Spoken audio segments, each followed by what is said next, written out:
Star Trek, Starfleet Academy, Chapter 5. Come on, Corin, support her foot. No one person can climb this. The athletic grounds were breezy and bright as we engaged in the Academy's idea of teamwork, working like dogs to climb a 40-foot-tall artificial rock wall that nobody could climb alone. The whole thing was arranged that way. The only footholds and handholds were just at the right distance and stretch that we had to help each other at some point. I'd made it to the top of the wall with Sturrock's help. And below us, Jana and Corin were struggling up, with Jana above. Corin's brown face was pasted with sweat as he squinted up at me. This is why civilized people invented transporters. Come on, don't gripe, I called. We could have died 5 times already at this pace. David! McGee came jogging across the ground, calling for me. Up here! I leaned over to get her attention, and darn near fell. Only Sturrock, grabbing me by the waistband, averted a really embarrassing and painful moment, despite safety lines.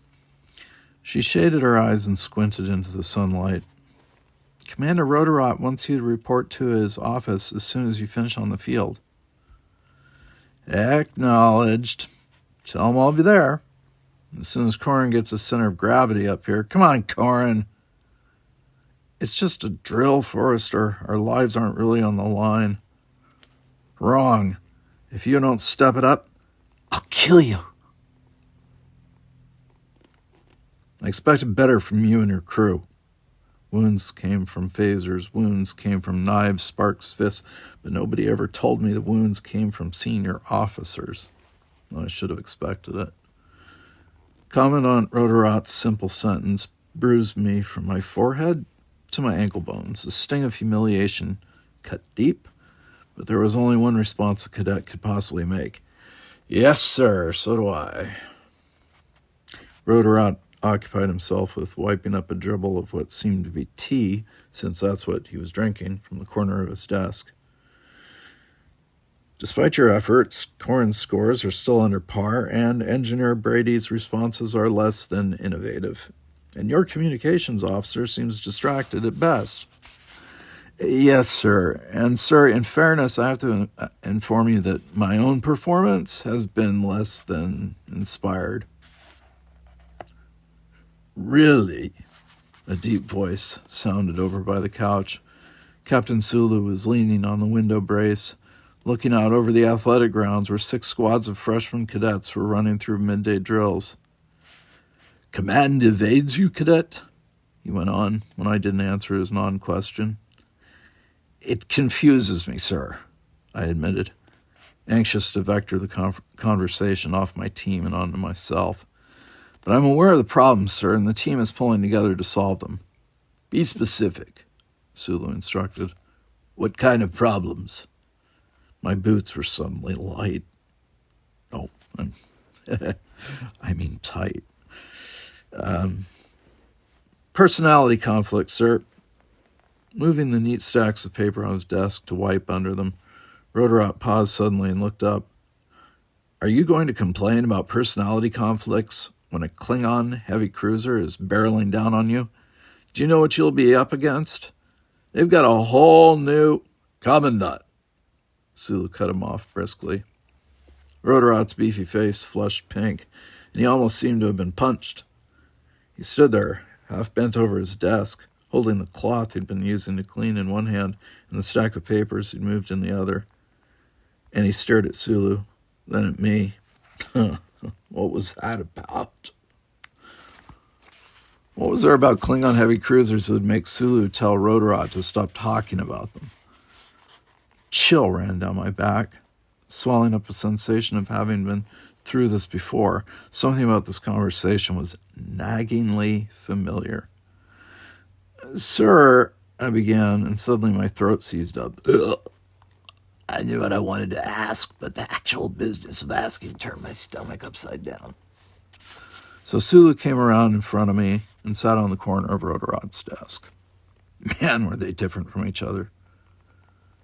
Go ahead, cadet, he prodded. What is it? Sir, how do I replace a member of my crew? Oh, ow. God, where was the wastebasket? I had to throw up. If only I even knew who I was talking about. Corin, McGee, Robin, myself.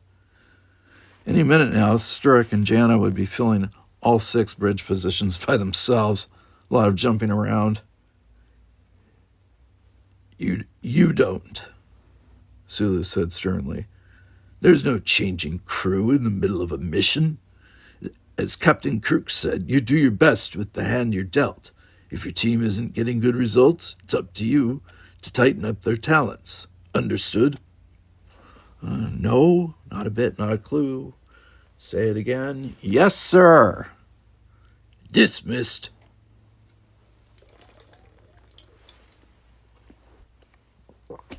So I spun on a toe and almost fell over a chair. Might as well. Couldn't look any more ridiculous than I already did.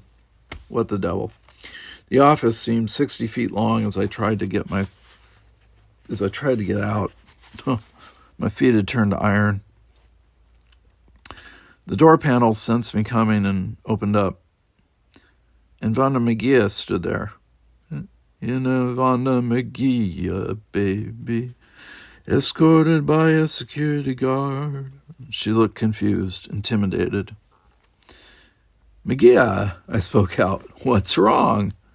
I don't know, she murmured. They won't tell me. You're dismissed, Forrester, Commandant Roderot called from inside. Sir, I dared, turning. If you're going to address a member of my crew... This is personal, Mr. Forrester, Captain Sulu said. You're dismissed. They didn't even wait for the "I, sir" before shutting the door panels manually between McGee and me. Last I saw of her was the crimping of her shoulders as she faced 2 men she'd never expected to speak to in person. I could only stare at the closed gray panel and listen as the servo locks hissed into place. It would take a phaser to get in there now. The security guard, took a position on the other side of the door panel, his posture communicating that I was finished here and really better move on. He didn't even look at me. Did he know what was going on? I turned and forced myself to walk away, resisting the urge to set up camp 10 feet outside the Commandant's office. How could they talk to me about teamwork and keep me in the dark about one of my teammates? Outside the door of the building, the sun cut into my eyes instantly, and I paused for a moment to let them adjust, looking instead down at a squared boxwood hedge, flanked by rows of coleus plants nodding in the offshore breeze. I love San Francisco. There weren't very many insects around because of the breeze, one of the little comforts that occasionally offset the physical duress of training. All we needed was flies and mosquitoes, right? That sun really hurt. No, more than that. Headache. Mr. Forrester? I snapped to attention, expecting an officer or a senior, but found myself squinting at the female cadet who had come between Robin and Corin. Gage. Faith Gage. I'm Faith Gage. You wanted to see me? Jana Acton said you wanted to talk to me. Oh, she did. Aha. Well, I'm glad to meet the person who's been spending so much time with my crewmen. You mean Jeff Corin? I tipped my head. Just to test the water, I said. Actually, I meant Robin Brady. Oh, Robin. Bending my chin down to avoid the sun, I found myself staring at... forget it. So I faced the sunlight and tried to look at her hair or ears or... Man, those were some eyes she had. Corin and I have a lot of fun together, she said. As for Robin, I have him in a few engineering classes, and he's in my morning drill company, but he just can't get his head out of the Jeffries tubes. Well, he's pulled it out long enough to get downright infatuated with you, I mentioned honestly. Yeah, he's a nice kid, real tech smart, but I couldn't be interested in somebody whose whole life is dilithium matrices. It's just not for me. Yeah, I know. I've been trying to get him to do other stuff. I mean, anything. Even read Moby Dick. That's not a bad idea. she uttered, nodding. My eyes hurt, so I looked down again and quickly up. Just couldn't slip like that. Do you have any suggestions? She shrugged one shoulder, which did volcanic things.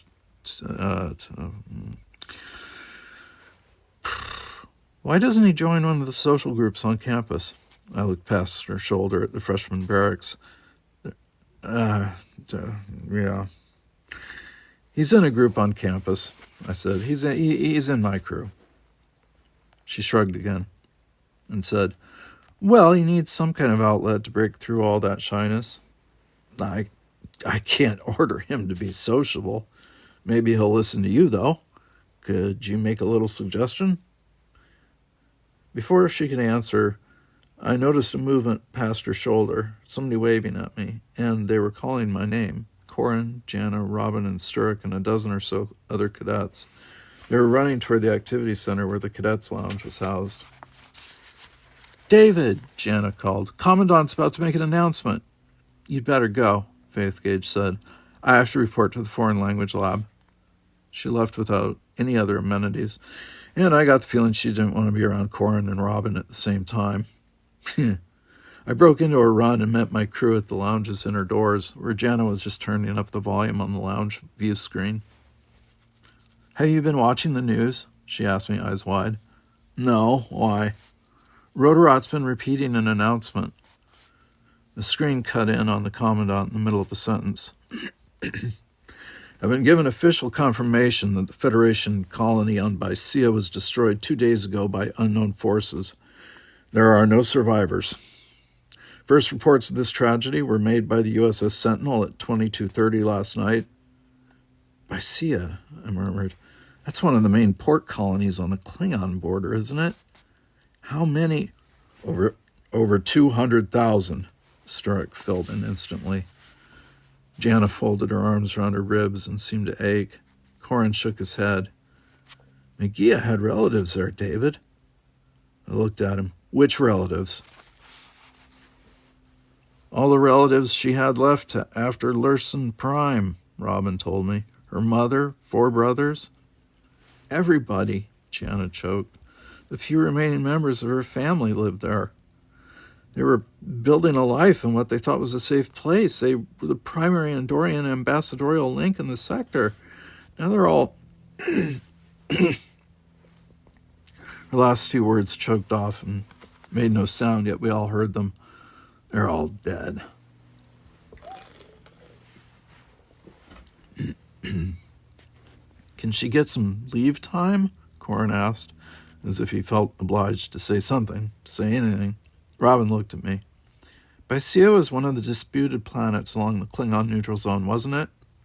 Yes, Sturrock filled in when I couldn't speak up. Treaty arbitration gave it to the Federation, but the Klingon Empire has never formally relinquished its claim. They never accepted the judgment. The other cadets in the room were talking quietly also, and some listening to the words between us, or at least I got that feeling. Maybe I was just oversensitive, but they did know that one of my crewmates was from Bicea. They seemed to know anyway, and that stayed with me. I felt all their eyes, and I felt all their eyes shift. McGee was just entering the lounge. Her blue complexion had gone storm gray. She didn't look around, didn't acknowledge anyone as she walked stiffly to us, not looking up at the screen where Rotorot was still speaking. No one said anything. At first it struck me as cruel when I abruptly realized they were all waiting for me to do the speaking. It's command stuff. There was too much to it. McGee, I began, tentative at best. Is there anything we can do? She raised her eyes to Rotorot's flat form on the screen. Strange how, set like jewels in the velvet field of her alien skin, her eyes could be so very human. Her voice was frail, but filled the room as she shook her head very slowly. No one can help a soul survivor.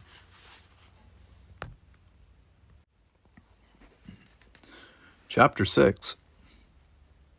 Robin, don't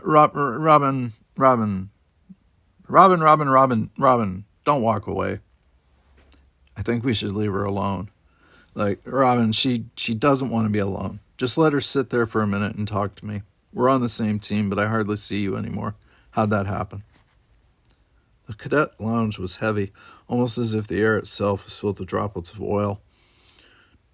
Of the 50 or so cadets milling about here, watching Roderot's repeated announcement or the airing of comments by various officials and media mouthpieces, no one could make himself be the first person to actually walk out the door and get about business of training. Eventually, we all knew training would come to get us. Our drill instructors, our lab instructors, our senior company commanders, or our brigade commanders would find us and we'd be pounding the field again. But for now, our whole beings were caught up in the drama unfolding out on the neutral zone, almost as far out of our influence as Valhalla. We were only cadets. It was our job to care, yet not be able to lift a finger to help. Someday. Confronting Robin had been something I dreaded, but now provided a distraction from dealing with Magia, which was a complete mystery to me. How could I comfort somebody whose whole family had died? I never even knew anybody who died before this. How had I gotten to be over 20 years old and never had anybody close to me die? Was I just that lucky? My parents, my uncles and aunts, cousins, all 4 grandparents, even 2 great-grandparents and 2 great-aunts. They were all still alive. Everyone I'd grown up with, gone to all those Christmas parties and summer picnics with, they were all still alive. Lucky me. I glanced through the forest of cadet uniforms to where my crew were all sitting in one of the clutches of lounge chairs with Magia in the middle. She was the only one whose face was unreadable. Even Sturek showed more emotion. All right, concentrate. Robin, you've got to quit avoiding the rest of the crew. His pale face and hurtful eyes told me what a moment later he spoke straight out. They don't need me, David. I'm just the engineer. What kind of a sentence is that? I demanded. Did you hear what you just said? That's not acceptable or even true. With an attitude like that, you'll never make it through command school. Maybe I won't, he said, lowering his gaze to the carpet. Maybe I'm just not cut out for the pressure. It's a little late for that, I pointed out. We're in the boat now and we all have to row. Were you just going to avoid me too? You've got the others now, David. They're not others, they're us. He wouldn't look up. I can't fit in. I belong in a dark cave by myself. I should just go back to Colorado. Robin, I don't get it. You've made it through 2 years of Starfleet Academy and been accepted to command school, and now suddenly you can't hack it?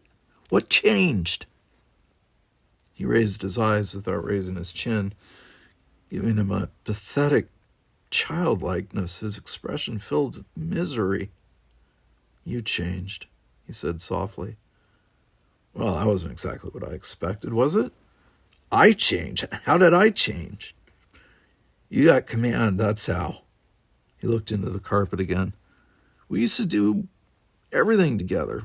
We had the same classes mostly. We had the same drill team. We had the same marksmanship company. We were in the same labs. Now it's changed. You're my team commander. We can't even be roommates anymore. You don't even stay in the same barrack anymore. I wanted to protest, to tell him he was wrong and reassure him that we could be the same barrack mates and lab mates and drill mates and every other kind of mate and target team we'd been for 2 years. But I knew that he was right. The service was set up that way. Promotion had lead weights attached. One of the weights was that promoted officers weren't supposed to fraternize with junior cadets or those under one's command. There were good reasons for that. I'd always known and understood, but I'd never been friends with a senior cadet or a commander before. Service fraternization protocol had never cost me anything before. I parted my lips to tell Robin he was wrong, but he wasn't. Commanders had to be emotionally removed to some degree from their crews. Otherwise, how could a leader be expected to send his best friends out to their deaths? And we all had to be ready for that. The distance had to be firmly established, or no one could stand the pain. Military chain of command had been like this since the raw beginnings. A necessary coolness offset by loyalty to cause and active support. We weren't supposed to be a family. We were supposed to be a crew. Robin knew that. I hated that he knew it, and I couldn't fool him. I couldn't protect him anymore. His shyness was turning into a crippling illness. If I didn't shake him out of this, he could pay with his life or with someone else's. You can merge your abilities with the others, I told him. Leaders like James Kirk had great engineers behind them. Look at all the brilliant work Montgomery Scott and engineers like him have done in Starfleet. You want to know whether or not you can measure up to him, don't you? That's not fair. He looked up sharply and started shaking. This is easy for you. I just don't fit in. Take it easy, I said. I'm not trying to corner you. I want you on the team, not off it. I'll let you down. No, you won't. David, I'm grateful for your loyalty, but I just don't deserve it. He tried to turn away, but I caught him. Exasperation came out in my voice. Okay, let's do it the hard way then. You will spend time with our team. You will try to communicate more, and you will quit talking this way. That's an order. His face went pasty with hurt, but I couldn't help that. Neither of us had ever borne the responsibility we did today. The honor of command was going sour. It's all lies. I flinched at the clear bell of Magia's voice, cutting through the solemn crowd of cadets.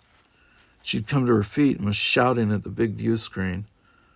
On the big view screen was a big Klingon in a big robe, a Klingon high councilman.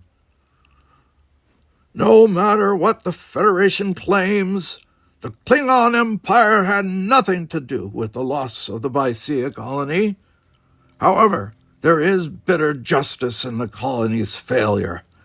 The Federation should never have put fragile Andorians and humans on such a hostile world.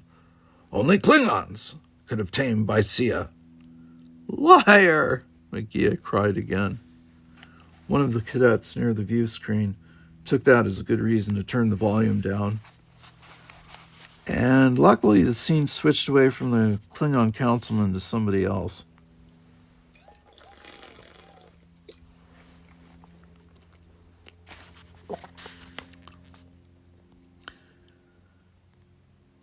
What about the energy readings from Bysea?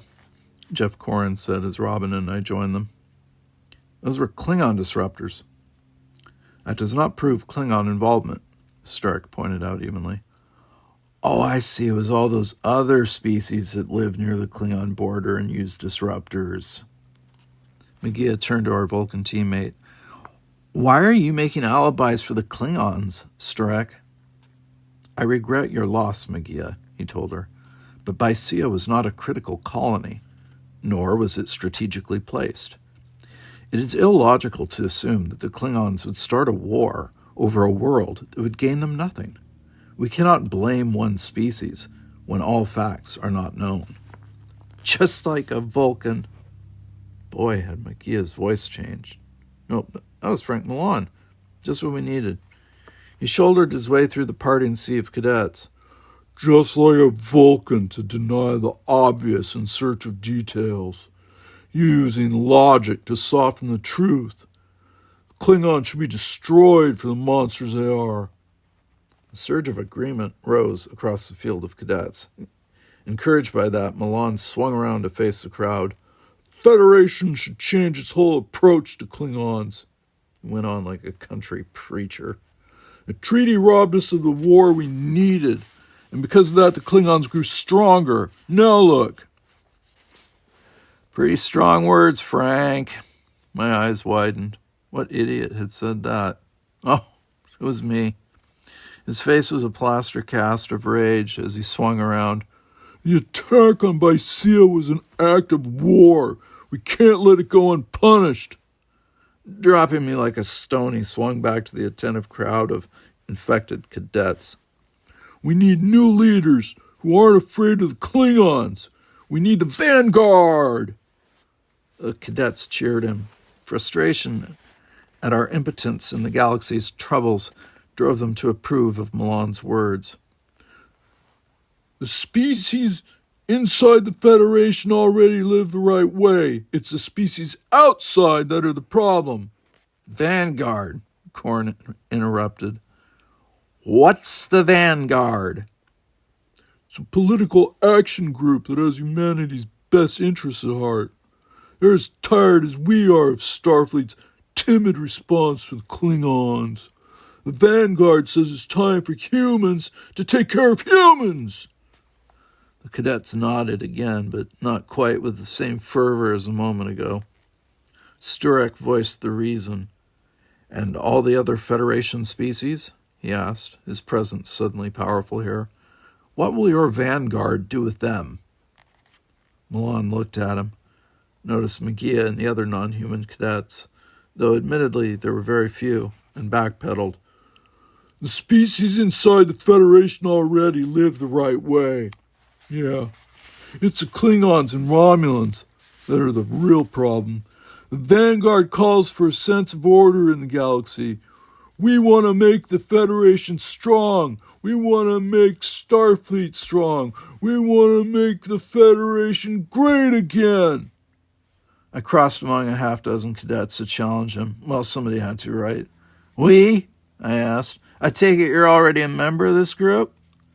Suddenly uneasy, Milan glared at me. What if I were? You think I'd bother discussing it with you, Junior? You'll remember my words someday. Under the pats and nods of other stirred-up cadets, he proudly turned away and was absorbed by his command crew and a clutch of others who liked what they heard. Good Lord. I didn't blame them. I was frustrated too, but... Sounds frightening, Jana uttered, watching Milan leave. In the middle of us, Magia watched Milan too. Sounds fascinating, she countered. They might be just what the Federation needs. Look, someone called, and all eyes went to the big screen again. On the black mat of space, with only a single lonely spider nebula winking in the upper left corner, a Federation starship veered across the top of the screen, dodging between two Klingon birds of prey, and firing at both of them at once. The crowd of cadets cheered mightily at the strike. Starfleet finally struck back! Frank Milan crowed, one arm around a science officer and the other vaulted into the air over our heads. A voiceover announcer spoke off the screen as we watched a sentinel take on the birds of prey. Was recorded this morning by a passing tanker just aside of the neutral zone. Who won? I wondered aloud. Come on, give. There were no ships destroyed, no loss of life, the announcer continued obligingly. But the Klingon attack ships were driven back across the neutral zone without fighting to the death. Federation spokespeople claim, We finally struck back, Milan boasted, his voice drowning out the announcer. Captain of the Sentinel showed the Federation how a real starship captain acts. The engagement ended inconclusively, Sturek corrected, apparently disturbed by Milan's editorializing. No one here knows what the captain acted like, Milan, I said. Any chance for a speech, right? He twisted toward me. What's the matter, Forrester? Afraid you might actually have to go out and fight someday? Are you afraid the facts won't support your grandstanding? Magia appeared beside me, actually between Milan and me, and she looked admiringly at Milan. Leave him alone, David, she said. He's making sense. Milan smiled, then leered at me. Trouble with your crew, Forrester? This isn't the simulator, Milan, I ground out. You're over your head. Magia, don't pay attention to him. Magia scoured me with hard eyes. I'll do as I please. We've got to stand up to these attacks. Right, Milan rewarded her with a pat on the back. When we have our own ships, we'll put the Klingons in their place. Or we'll all end up dead, Janet instantly shot back before the cheers could come again. She looked at McGee and asked, "You're hoping we go to war, aren't you?" Frank hung an arm around McGee. "You'll get your revenge. That's the destiny of this command class. Right, everybody?" Another cheer rose, galvanized by McGee's presence and sense of intense cause, unity with one of our own. Yikes. My hand looked about the size of a 3-year-old's as I placed it on Frank Milan's chest and gave him a shove. With the other hand, I pulled McGee away from him. "I said, leave my crew alone!" The joy of all this attention left Milan's face. He unhooked his science officer from under that 6-foot arm and squared off with me, hovering over McGee like a vulture. "Captain Kirk's favorite little boy. You wouldn't know how to be a captain like him if a real command got dropped in your lap. We need captains like Kirk to avenge Bysea and show the Klingons we can fight back. You might as well join the Klingons, Forrester. Then you can be in charge of the retreat." "Frank," his science officer protested and pulled him back. "It's all right," Milan said. "I wouldn't waste my time."